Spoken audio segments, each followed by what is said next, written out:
Hello नमस्कार दोस्तों, कैसे हो आप सब लोग। आइए आज हम हिंदी व्याकरण की पहली क्लास स्टार्ट करते हैं। आज हम शुरुआत करते हैं हिंदी व्याकरण से। हिंदी व्याकरण का सामान्य परिचय। हिंदी व्याकरण क्या होता है, देखो। हिंदी व्याकरण का शाब्दिक विच्छेद वी प्लस आ प्लस करण से बना है। व्याकरण व्याकरण का विच्छेद है वी प्लस आ प्लस करण से बना है, जिसका शाब्दिक अर्थ होता है भली भांति समझना। क्या होता है? भली भांति समझना। अब देखो व्याकरण की परिभाषा।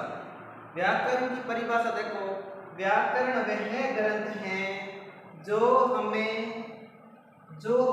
भाषा का शुद्ध उच्चारण, भाषा का शुद्ध लेखन व भाषा का शुद्ध प्रयोग का ज्ञान प्रदान करते हैं, उसे व्याकरण कहते हैं। मतलब शुद्ध उच्चारण मतलब शुद्ध बोलना, कोई शब्द शुद्ध बोलना, शुद्ध लेखन मतलब शुद्ध लिखना, मात्रा की ध्यान रखना लिखते समय, ये सारे क्या है? शुद्ध लेखन। और शुद्ध प्रयोग, जब हम बोलते हैं किसी वाक्य या कोई निबंध लेख लिखते हैं तो उसमें भाषा का इस तरह प्रयोग करो, मानो कोई शब्द आगे पीछे नहीं होना चाहिए।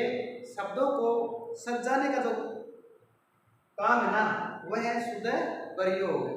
भाषा का शुद्ध प्रयोग का ज्ञान प्रदान करता है, उससे व्याकरण कहते हैं। अब देखो व्याकरण के अंग होते हैं 3। कौन कौन से? वर्ण विचार, शब्द विचार और वाक्य विचार। ये 3 होते हैं व्याकरण के अंग। आज हम स्टार्ट करेंगे वर्ण विचार। अब देखो वर्ण विचार की परिभाषा। वर्णों का शुद्ध उच्चारण। वर्ण मतलब यहाँ पर है स्वर और व्यंजन दोनों ही। वर्ण का मतलब होता है स्वर और व्यंजन दोनों साथ में, मतलब स्वर और व्यंजन का शुद्ध उच्चारण, शुद्ध लेखन और शुद्ध प्रयोग। शुद्ध उच्चारण, शुद्ध बोलना, शुद्ध लेखन, शुद्ध लिखना, शुद्ध प्रयोग, किसी वाक्य को बोलते समय शुद्ध बोलना, शुद्ध प्रयोग का ज्ञान प्रदान करने वाली पुस्तक को वर्ण विचार कहते हैं। अब देखो वर्ण विचार के प्रकार। वर्ण विचार के प्रकार होते हैं 2।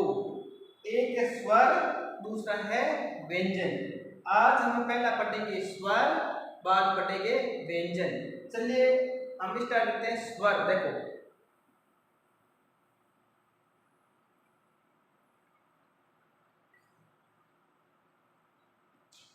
एक में पढ़ते हैं स्वर। स्वर की क्या परिभाषा है, स्वर कैसे बना है, स्वर किससे कहते हैं, ये सारी चीजें पढ़ेंगे स्वर के बारे में। सभी स्टूडेंट ध्यान को पढ़ना और अपनी एक अलग से नोटबुक डाल लो और उसमें साथ साथ में लिखना।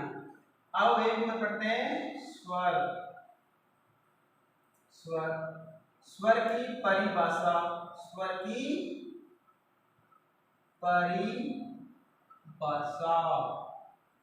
स्वर की परिभाषा क्या होती है? देखो वे वर्ण, साथ साथ में लिखना, ध्यानपूर्वक सुनना। वे वर्ण जिन्हें बोलते समय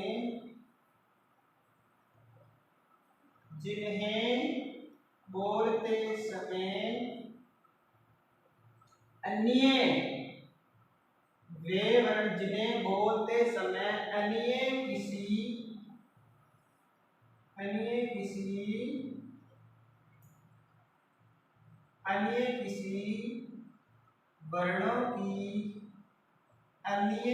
वर्णों की सहायता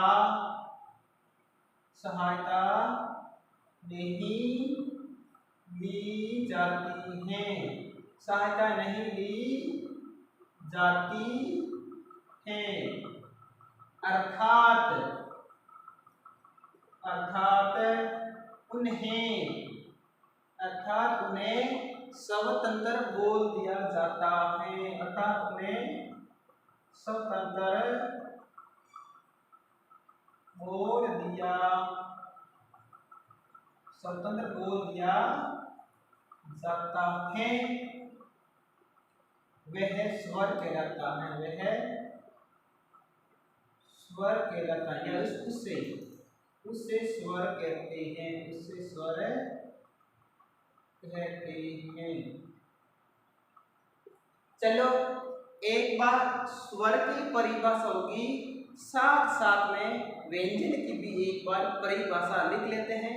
पढ़ेंगे तो केवल स्वर है, लेकिन व्यंजन की परिभाषा साथ साथ में लिख लेते हैं, इसलिए हमें कोई कन्फ्यूजन नहीं होगा। व्यंजन की भी परिभाषा लिख लो। व्यंजन की परिभाषा, व्यंजन की परिभाषा। अब व्यंजन किसे कहते हैं?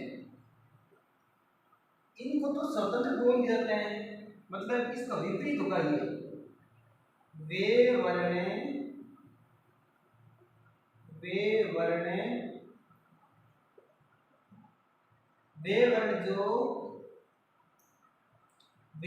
जिन्हें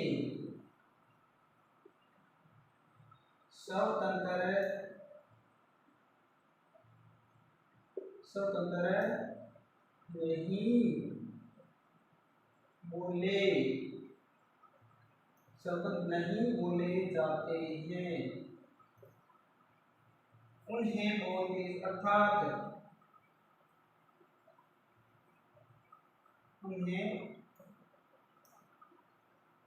उन्हें बोलते समय अन्य वर्णों की सहायता ली जाती है,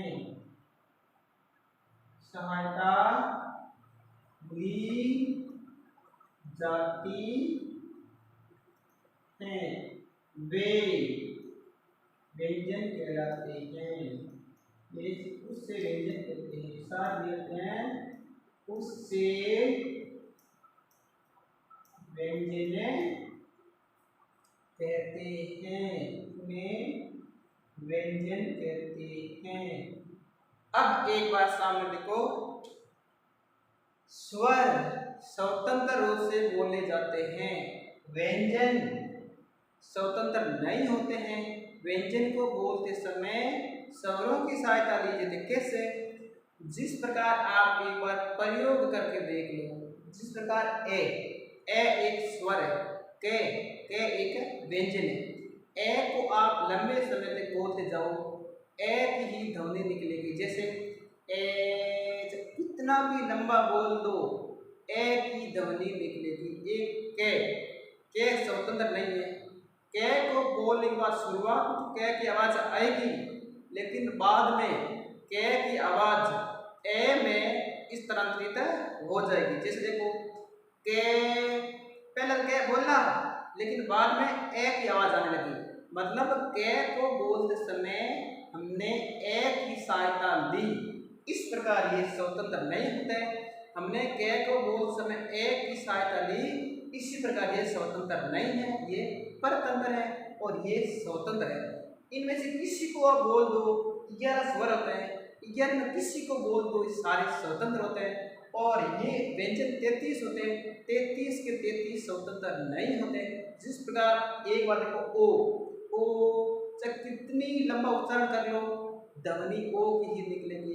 जिस प्रकार ओ बोलो एक बार, ओ शुरुआत में ओ की आवाज आएगी, लेकिन बाद में ओ की आवाज में परिवर्तन हो जाएगा। इसी प्रकार ये स्वर स्वतंत्र होते हैं और व्यंजन स्वतंत्र नहीं होते हैं। आज हम लिखते हैं स्वर। एक बार पढ़ेंगे स्वर, इसको एक बार मिटाते हैं।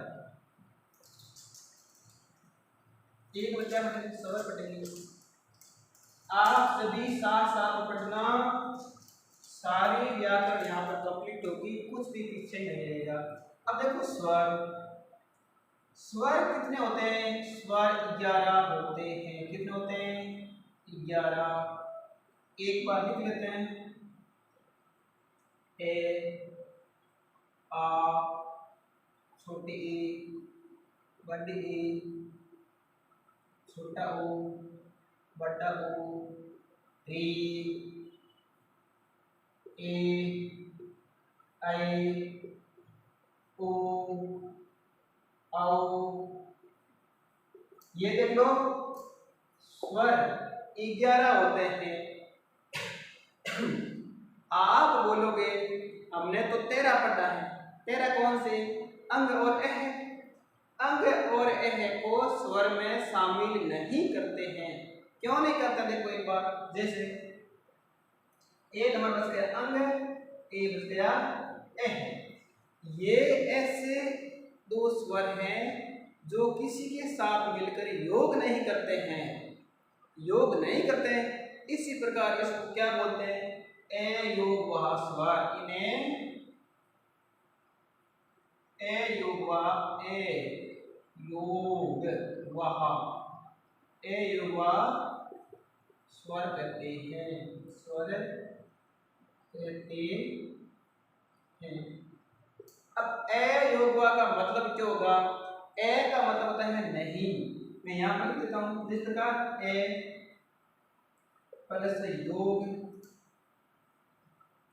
प्लस वहा।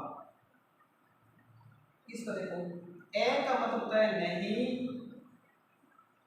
योग का मतलब तो वहन नहीं, इसको तक के साथ, योग का मतलब के साथ है, और वहा का मतलब था वहन, यानी वे स्वर। इसका मैं लिख देता हूं साफ नहीं करता है, वे स्वर है, वे स्वर है जो किसी वर्ण के साथ, जो किस वर्ण के साथ वहन नहीं होता है। वहन मतलब होता है जुड़ता नहीं, वहन नहीं होता है। अब आप देखो स्वर, स्वर कितने होते हैं? 11। अंग और ए है, ये दो हमारे क्या हैं? ये है दोनों ए योग वहा।